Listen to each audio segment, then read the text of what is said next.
Warning tonight from state health officials to stop vaping. This after the state confirmed its first death linked to e-cigarettes. News 8's Jenny Dreasler has been following the story. Jenny actually talked to a state official, and they, as you can imagine, seem very concerned here. Yeah, they did, and that's because there's just so much uncertainty right now surrounding this death and the cases nationwide as to what exactly is in these vaping devices that's causing lung injuries that, as we've seen, can be fatal.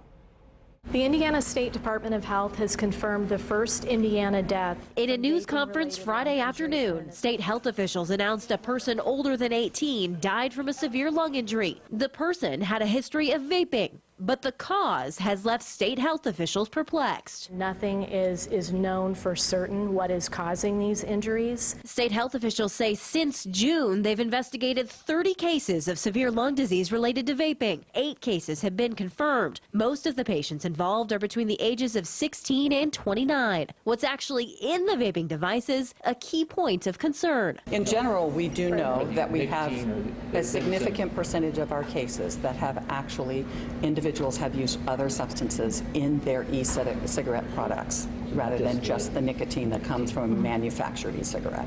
According to the CDC, 3 people, one in Illinois, another in Oregon, and now in Indiana, have died from the lung disease health officials believe may be caused by vaping. The CDC is investigating 450 similar cases of severe lung injuries related to vaping in at least 33 states. And for former Juul users like Kristen Bassador, who quit vaping after she developed a cough, the news is terrifying. I think it's really crazy because a lot of young kids are doing it before they even know what's going into their body or what it is. It's scary, honestly, and it's just, yeah, it's really sad.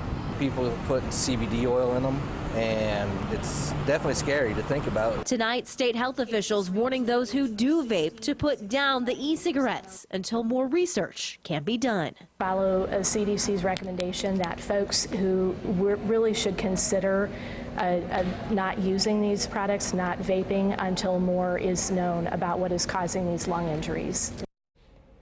Just last week, Governor Eric Holcomb announced a $2 million plan to combat youth vaping. The plan focuses on training, education, and statewide vaping awareness campaigns. Jenny Dreasler, Wish TV News 8.